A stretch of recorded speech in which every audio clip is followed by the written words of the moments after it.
इस दुनिया में कुछ भी परमानेंट नहीं है, इसलिए ज्यादा टेंशन बिल्कुल नहीं लेनी चाहिए और किसी पर आंख बंद करके कभी विश्वास नहीं करना चाहिए। जय Shri Krishna my YouTube family. तो कैसे हैं आप सभी?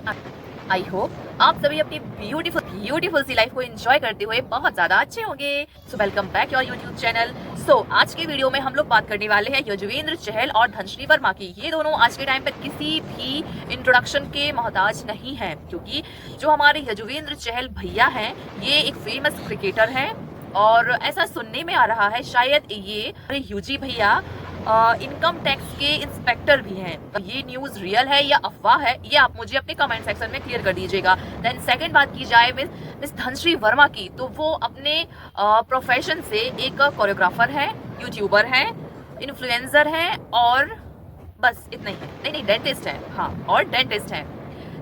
दोनों की मुलाकात होती है कोविड के टाइम पर। जो मिस धनश्री वर्मा है वो कोरियोग्राफर है, डांस सिखाती है, ऑनलाइन सिखा रही थी डांस क्लासेस। तो रैंडमली यूजी भैया को उनके वीडियोस दिखे, उन्होंने दोनों का कांटेक्ट हुआ, फिर दोनों की फ्रेंडशिप हुई।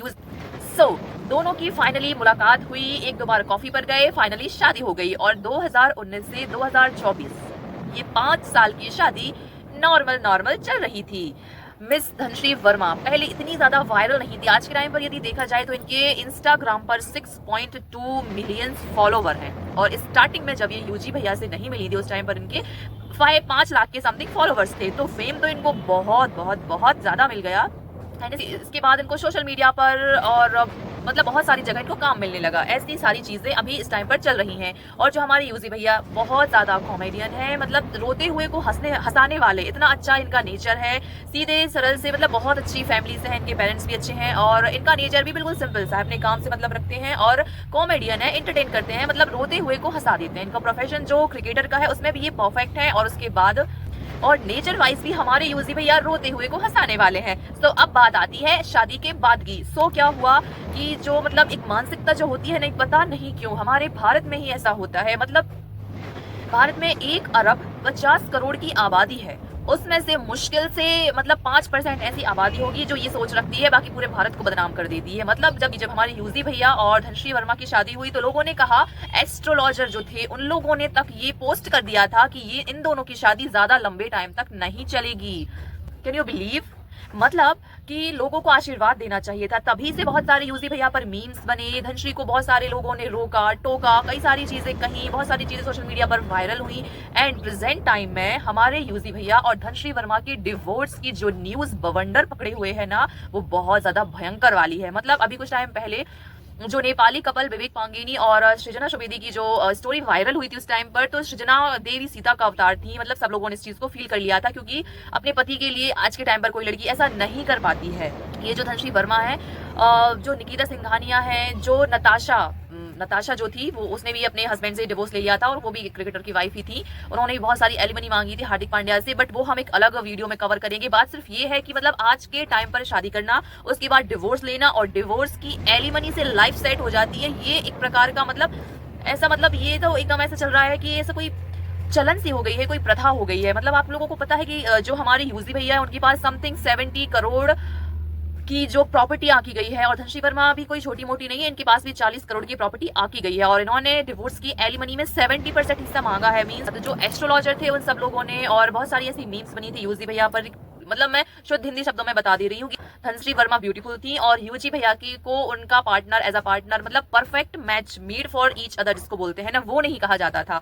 यही कहा जाता था कि यूजी भैया का और ये धनश्री वर्मा का जो शादी का रिश्ता है लंबे टाइम तक नहीं टिक पाएगा। धनश्री यूजी की भैया के साथ ज्यादा लंबे समय तक नहीं रह पाएंगे, क्योंकि वो बहुत ब्यूटीफुल है, कई मतलब नहीं हो पाएगा। तो पहले से ही भविष्यवाणी हो गई, पहले ही ये चीजें फिक्स हो गई, तो कहीं ना कहीं इन चीजों का असर, कहीं ना कहीं नजर होती है जो रिश्ते को लग जाती है। फाइनली आज वही हुआ। जो हमारे यूजी भैया है वो मतलब ज्यादा चीजों को बारीकी से नहीं देखते हैं, जो है मतलब अच्छा है, जो है जैसा है अच्छा है। लेकिन शादी के बाद भी जो धनश्री वर्मा है उनकी बहुत सारी फोटोज, बहुत सारे वीडियोस, बहुत सारे लोगों के साथ ऐसे देखे जाते थे जिसमें उनके यूजी भैया के फैंस को देखकर ही अच्छा नहीं लगता था कि ये तो हमारी यूजी भैया की वाइफ है, ये इनके साथ फोटोज डाल रही है, अच्छी बात नहीं है। मतलब एज अ मैरिज वुमन को जैसी फोटोज अपलोड नहीं करनी चाहिए थी, वैसी फोटोज यूजी भैया के फैंस को देखने मिलती थी। इसलिए बहुत सारी चीजें सोशल मीडिया पर वायरल होती थी, जैसे कि इस टाइम पर हो रही हैं। बंद करो हाथ जोड़। हमारे हार्दिक भैया के साथ जो नताशा ने किया, आज के टाइम पर वो फिर से दोहराया जा रहा है। एंड बहुत सारे क्रिकेटर्स के, बॉलीवुड एक्टर्स के, बहुत सारे लोगों का डिवोर्स हो रहा है। बहुत एलिमनी में ना 70% प्रॉपर्टी मांग ली जाती है। मतलब 70% प्रॉपर्टी के बंदे ने आपको देने के लिए कमाई थी, उसकी जीवन भर की पूंजी जो होती है, आप तो एलिमनी लेके चले गए, आपकी लाइफ तो सेट हो जाती, वो बेचारा बंदा तो रोड पे आ जाता है। उसके पेरेंट्स, उसकी फैमिली, उसका फ्यूचर, उसकी हेल्थ, उसके पेरेंट्स की हेल्थ, उसकी उस बंदे की मानसिक स्थिति पूरी तरह से डैमेज हो जाती है, सब बदल जाता है। ये कानून तो कहीं से कहीं तक ठीक नहीं है कि 70% 20% की हकदार नहीं होती हैं जो मतलब डिवोर्स लेकर जाने वाली लड़कियां आज के टाइम पर। जो भारत सरकार से बस यही रिक्वेस्ट है कि इस कानून को ही खत्म किया जाए। पहले तो जिसको तलाक मिल रहा है उस लड़की को देखा जाए कि वाकई वो एलिमनी के लायक है। मींस यदि वो कमा रही है, एजुकेटेड है, तो एलिमनी देने की जरूरत ही नहीं है, वो कमा लेगी। क्योंकि लड़का इतना बड़ा अंबानी तो नहीं है ना कि अपनी प्रॉपर्टी का 70% उसको देगा, तो 30% में वो अपनी बाकी का लाइफ का गुजारा कैसे कर पाएगा, कैसे कर पाएगा। मतलब ये तो मैं तो इस कानून के खिलाफ हूँ। मुझे कहीं से कहीं तक ये कानून नहीं ठीक लग रहा है। बाकी आप लोग कमेंट करके जरूर बताइएगा इस विषय में आप लोगों का क्या कहना है। ये तो हो गई एलिमनी की बात। अब देखते हैं आगे क्या होता है। मतलब ऐसा हो रहा है कि जो यूजी भैया हैं और धनश्री वर्मा हैं, इन दोनों ने फेसबुक, इंस्टा से एक दूसरे को अनफॉलो कर दिया है, अनफ्रेंड कर दिया है। जो धनश्री वर्मा हैं उन्होंने अपने नाम से चहल का सरनेम हटा दिया है। जब ये चीज देखी गई कि धनश्री वर्मा ने अपनी सरनेम चहल हटा दिया है, तो हमारे यूजी भैया का एक स्टोरी अपलोड होती है, एक पोस्ट अपलोड होता है कि न्यू लाइफ इज लोडेड। तो इस पर भी यूजी भैया को लोगों ने बहुत ट्रोल किया, धनश्री वर्मा को बहुत सारे क्वेश्चंस पूछे गए। फाइनली यूजी भैया ने सोशल मीडिया पर आकर, लाइव आकर इस बात को क्लियर कर दिया कि नहीं, कोई दिक्कत नहीं है, किसी और विषय में उन्होंने ये पोस्ट की थी, लोगों ने कुछ और सोच लिया है। बट दोनों को जब अनफॉलो कर दिया है दोनों ने एक दूसरे को, तो फिर ये बात तो जायज है कि ऐसा कुछ हो रहा है, कि डिवोर्स जैसा कुछ हो रहा है। बहुत बार जब एस्ट्रोडॉक जैसे बहुत सारे लोगों ने कहा कि धनश्री वर्मा और यूजी भैया का रिश्ता ज्यादा दिनों तक नहीं चलेगा, तो इन दोनों कपल्स ने कई बार आकर सोशल मीडिया पर इस गलतफहमी को दूर किया कि ऐसा कुछ नहीं है, सब ठीक है, सब ठीक है, सब ठीक है। बट जिस रिश्ते में बाहर के लोग आकर उंगली करते हैं, ताने देते हैं, कमेंट्स करते हैं, कुछ भी टिप्पणी करते हैं, तो वो रिश्ता नहीं टिक पाता है। या तो दोनों मजबूत हो, यहाँ हमारे यूजी भैया और धनश्री वर्मा दोनों मजबूत थे, लेकिन लोगों ने उनके कानों में ऐसी ऐसी बातें बोल के, टोक के, उनकी लाइफ में इंटरफेयर करके फाइनली दोनों को दूर कर दिया। तो ऐसा कभी नहीं करना चाहिए। मतलब आज के वीडियो को बनाने का मेरा सिर्फ इतना पर्पस है कि देखो जरा आज के टाइम पर ना ये सब कुछ चल रहा है, तो ये सब कुछ गलत है। यदि हम एजुकेटेड है तो खुद कमा सकते हैं, एलिमनी मांगकर लाइफ का गुजारा नहीं हो सकता है। वो इंसान 70% देकर खुद रोड पे आ जाता है और बाकी का 70% पाकर भी लेने वाला खुश नहीं रह सकता है, क्योंकि ऊपर वाला सब दिख रहा है।